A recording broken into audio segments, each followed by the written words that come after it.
बिस्मिल्लाहिर्रहमानिर्रहीम। अस्सलामुअलैकुम friends, once again मैं हूं ज़ेब और आप देख रहे हैं traveller 777। Welcome to our YouTube channel. तो आज मैं आपको बेसिकली लेके जा रहा हूं अपने साथ एक लंबे से सफ़र पे। और ये सफ़र बेसिकली हम स्टार्ट करेंगे स्पेन से। स्पेन का सिटी है मालागा। मालागा से हम जाएंगे जिब्राल्टर।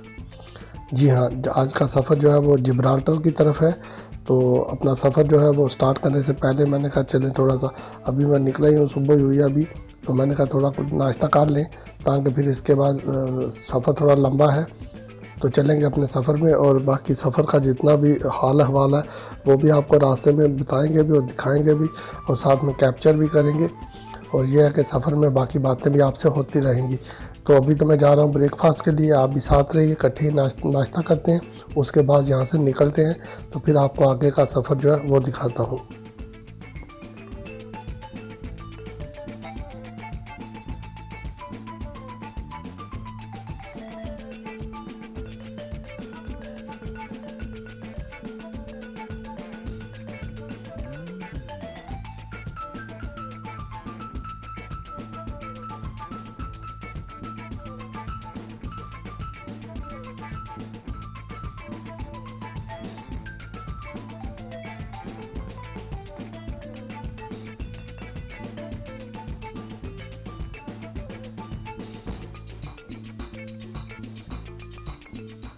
जी फ्रेंड्स, नाश्ता तो कर लिया, तो अभी चलते हैं। अभी समझ लें कि अपना सफ़र स्टार्ट हो गया है। सफ़र तो पहले ही स्टार्ट हो गया था जब निकले थे अपने होटल से। तो बाकी ये है कि अभी रास्ते में बाकी आपसे बातें भी करनी थी, तो इसलिए मैंने आपको पहले ही बताया कि थोड़ा नाश्ता कर लें फिर चलते हैं सफ़र पे।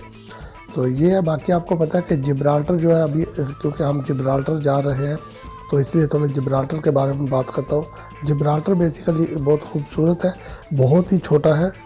आपको पता हो, जिन दोस्तों को पता है वो तो ठीक है, जिनको नहीं पता उनके लिए ये मालूमात दे रहा हूँ कि जिब्राल्टर बहुत छोटा सा हिस्सा है। लेकिन ये जो है ये यूके के अंडर में है। वहाँ पर रूल रेगुलेशन जितने भी हैं वो ब्रिटिश हैं, यानी वो ब्रिटिश गवर्नमेंट के अंडर में है। इवन कि अगर आप वहाँ पर जाना भी चाहते हैं तो भी आपको जिब्राल्टर जाने के लिए आपको यूके का वीज़ा अगर आपके पास हो तो आपकी जिब्राल्टर में एंट्री हो जाती है, क्योंकि वो जो है ब्रिटिश कॉलोनी है, यूके के अंडर में है। इसलिए अगर आप वहाँ जाएंगे तो ब्रिटिश वीज़े पे आप आराम से वहाँ पर जा सकते हैं।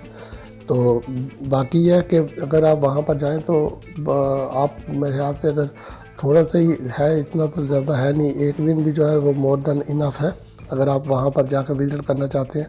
तो वहाँ पर जो करेंसी चलती है वो जिब्राल्टर पाउंड है। जिस तरह यूके का पाउंड है जिब्राल्टर का भी पाउंड है, क्योंकि ये लगता तो स्पेन के साथ है लेकिन यहाँ पर यूरो नहीं है। और दूसरी बात यह कि ये स्पेन का हिस्सा भी नहीं है।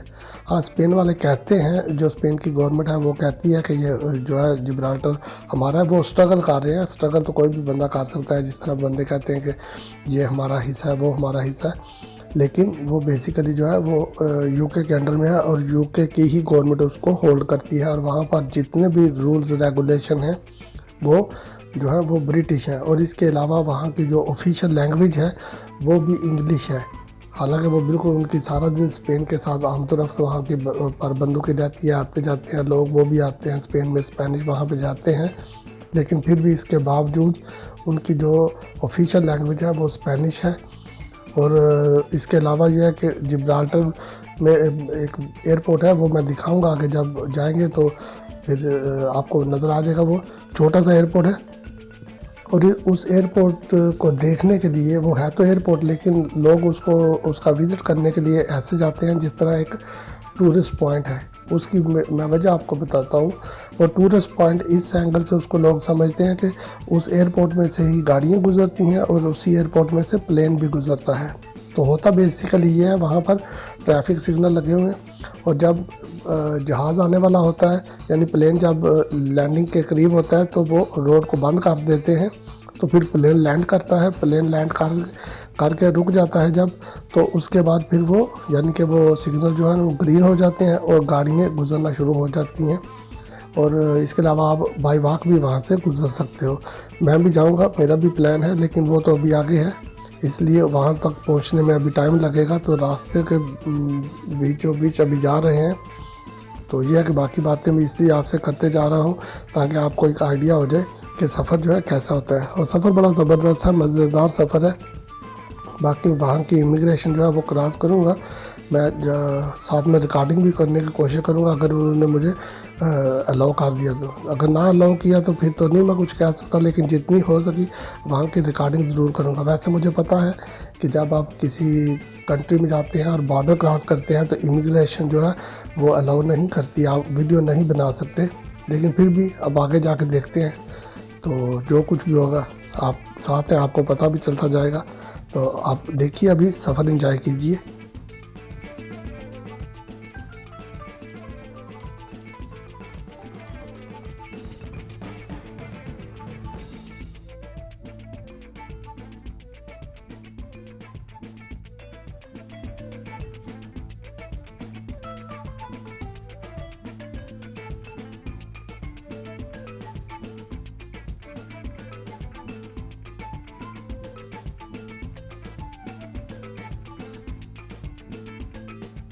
बड़ा ज़बरदस्त रोड है, आराम से यानी कि आप जो है ड्राइविंग कर सकते हैं, आपको कोई टेंशन नहीं है ड्राइविंग में कि बंदा ये नहीं कह सकता कि मुझे कोई टेंशन बन रही है ड्राइविंग करते हुए।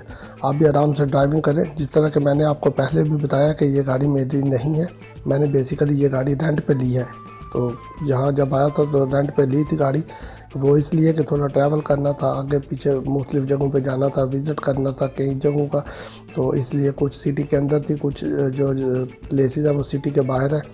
तो हर जगह पर आपको एक तो पब्लिक ट्रांसपोर्ट अवेलेबल नहीं होती है आसानी से। दूसरी बात यह है कि बार बार अगर आप पब्लिक ट्रांसपोर्ट यूज़ करें तो उसमें बेसिकली जो है वो पैसों का मसला तो होता है, यानी वो एक अलग इशू है, लेकिन उसमें बेसिकली आपका टाइम बहुत वेस्ट होता है। यानी कि जो पब्लिक ट्रांसपोर्ट है उसने तो अपने टाइम पे आना है। अगर आप पब्लिक ट्रांसपोर्ट का वेट करेंगे, लाइक आप देखेंगे कि वो फॉर एग्जांपल आती है आधे घंटे के बाद आएगी, तो आपका काम खत्म होगा। तो इट मीन कि आपका तो जो हाफ़ एन आवर है वो वहीं पे वेस्ट होगा एक साइड का, फिर हाफ़ एन आवर दूसरी साइड का। और उसके अलावा पब्लिक ट्रांसपोर्ट जो होती है वहाँ की लोकल ट्रांसपोर्ट होती है, तो उसने तो हर स्टॉप पे रुकना होता है। तो ऐसे करते करते आप ज़्यादा विज़िट नहीं कर सकते ज़्यादा जगहों का। तो ये सोच के मैंने ये गाड़ी रेंट पे ली थी कि कम से कम ये है कि मैं जो है दूसरे जगहों का विज़िट करूँगा। जब जाऊँगा तो फिर मेरा जो टाइम है वो बच जाएगा और मैं ज़्यादा से ज़्यादा जो जगह हैं वो उनको एक्सप्लोर कर लूँगा। तो साथ में जो है कैप्चर भी करूँगा, वीडियो बनाऊँगा। तो वाकई मुझे बड़ा मज़ा आया यहाँ पे आके, क्योंकि जैसे मैंने आपको बताया यहाँ आप देखें तो स्पेन तो वैसे ही आपको पता है खूबसूरत कंट्री है स्पेन में। और अंदलूसिया जो इसका प्रोविंस है जिसमें ये मालागा जो सिटी है वो अंदलूसिया में है, और अंदलूसिया वैसे खूबसूरत है और बहुत ज़बरदस्त बना हुआ है, बड़ा वेल ऑर्गेनाइज है। और किसी भी सिटी का जो है वो आप अंदाज़ा ही लगा सकते हैं। अगर आप सिटी में जाएं तो अगर आपको हर चीज़ वेल ऑर्गेनाइज नज़र आए, अच्छे तरीके से मेंटेन की हुई हो, तो इट मीन के वहाँ के जो मेयर होता है उस सिटी का, यानी कि जो म्यूनसिपालिटी होती है उसका जो मेयर होता है वो उस सिटी को मेंटेन रखता है। तो ये डिपेंड करता है उसके ऊपर। तो मेरी ऑलरेडी वीडियो है यानी कि मालागा सिटी के ऊपर सारी बनाई हुई है मैंने, जो डाउनटाउन गया हूँ यानी सिटी सेंटर गया हूँ वहाँ पर बनाई है। तो अगर जिन दोस्तों ने देखी है उनको आइडिया होगा, और अगर जिन्होंने नहीं देखी वो भी उसको देख सकते हैं। उस वीडियो का लिंक भी जो है मैं डिस्क्रिप्शन में दे दूँगा ताकि आप वहाँ पर जाकर उस वीडियो को भी देख सकते हैं। वो भी बड़ी ज़बरदस्त वीडियो है क्योंकि वो सारी की सारी वीडियो जो है वो मालागा सिटी के अंदर है, डाउनटाउन जो सिटी सेंटर है वहाँ पे बना हुआ है। तो वहाँ पे इसका जो यानी कि दोनों पार्ट मैंने उसमें शो कराए हैं कि जो न्यू पार्ट है वो भी दिखाया है उसमें, और जो उसका ओल्ड पार्ट है मालागा सिटी का वो भी उसमें नज़र आता है। तो इसलिए आपको वो वीडियो आप ज़रूर देखें क्योंकि वो भी बड़ी ज़बरदस्त वीडियो है।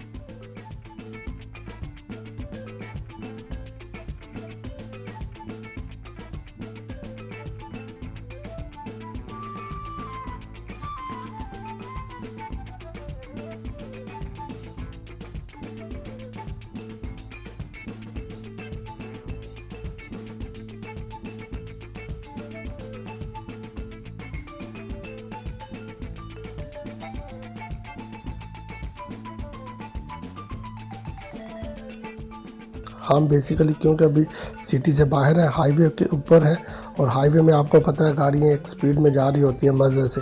बाकी यह है कि रोड की दोनों तरफ ज़बरदस्त छोटे छोटे माउंटेन बने हुए हैं, आप इनका नज़ारा लें, साथ में ग्रीनरी है और फील्ड्स हैं, तो आप इनको देखें तो आपको और ज़्यादा अच्छा लगेगा। तो बाकी मैं ड्राइविंग को तो एंजॉय कर ही रहा हूँ, साथ साथ में ये है कि आपके लिए वीडियो भी बना रहा हूँ, वो भी ज़बरदस्त जो है मज़ा आ रहा है, वीडियो भी अच्छी बन रही है। और साथ में जो डे है वो बड़ा ज़बरदस्त है, बड़ा जो है सनी डे आज, इसमें कोई टेंशन नहीं है। जब सनी डे हो तो फिर आपको ट्रैवलिंग का मज़ा आता है, विज़िट करने का मज़ा आता है, और साथ में अगर आपने कैप्चर करना है, कोई वीडियो वगैरह बना रहे होते हैं तो उसका भी मज़ा आता है इसलिए। तो अब यहाँ पर बेसिकली मैंने टैक्स पे करना है, क्योंकि जिस तरह मैंने बताया कि हाईवे के ऊपर हूँ, तो हाईवे में आपको पता है रोड टैक्स होता है, तो वो यहाँ पर पे करना है रोड टैक्स। तो ये तकरीबन यानी कि 3 डिफरेंट जगहों पे मैंने टैक्स पे करना है, इसलिए यहाँ पर ये पहली आई है, तो मैंने कहा यहाँ पे जो है वो टैक्स पे कर दूँ। इसके बाद फिर 2 और जगह आएंगी जिब्राल्टर तक पहुँचने तक, इट मीन के मुझे मालागा से जिब्राल्टर जाने तक 3 डिफरेंट प्लेसेस के ऊपर रुकना है, वहाँ पर टैक्स पे करना है। और अगर मैं गाड़ी रोकनी चाहूँ तो वो अपनी रोक सकता हूँ, कहीं रिफ़्रेशमेंट के लिए या कहीं थोड़ा आगे पीछे घूमने के लिए या थोड़ा रिलैक्स होने के लिए, तो इसलिए।